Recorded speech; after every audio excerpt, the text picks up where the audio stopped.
কাৰ্বি আলমৰ লগতে অসমৰ অংগনবাদী কৰ্মী আৰু সহায়িকা বাইদেউসকলে তেওঁলোকৰ দৰমহা বৃদ্ধিৰ বাবে আমাৰ চৰকাৰক অনুৰোধ জনাই আহিছিলে।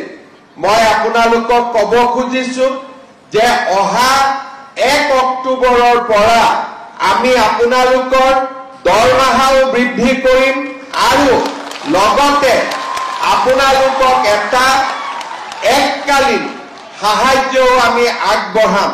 অৰ্থাৎ এবাৰতে আপোনালোকক এটা পুঁজি আমি আগবঢ়াম যাতে ঘৰৰ কাম কাজ ল'ৰা ছোৱালীৰ পঢ়া শুনাৰ ব্যৱস্থা ল'ব পাৰে আৰু লগতে 1 অক্টোবৰৰ পৰা আপোনালোকৰ দৰমহাও আমি যিমানখিনি পাৰো সিমানখিনি আমি বৃদ্ধি কৰিম যাতে আমাৰ অংগনবাদী কৰ্মী আৰু সহায়িকা সকলৰ পৰা অলপ হলেও তেওঁলোকৰ মনৰ দুখ আমি যাতে কমাব পাৰো।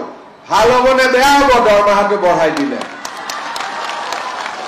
ভাল বেয়া হ'ব নেকি? পিছফালে একো কোৱাই নাই।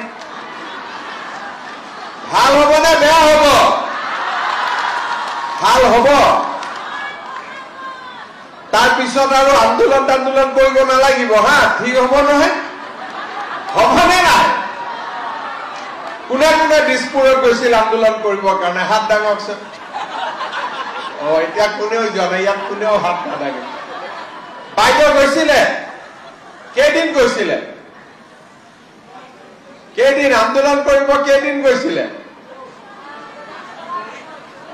ঠিক আছে, যি গ'ল গ'ল, বেছি গৈ নাথাকিব। কষ্ট হয় নহয় অহা যোৱা কৰোঁতে, হয়নে নহয়? কষ্ট হয়নে নহয় যাওঁতে আহোঁতে?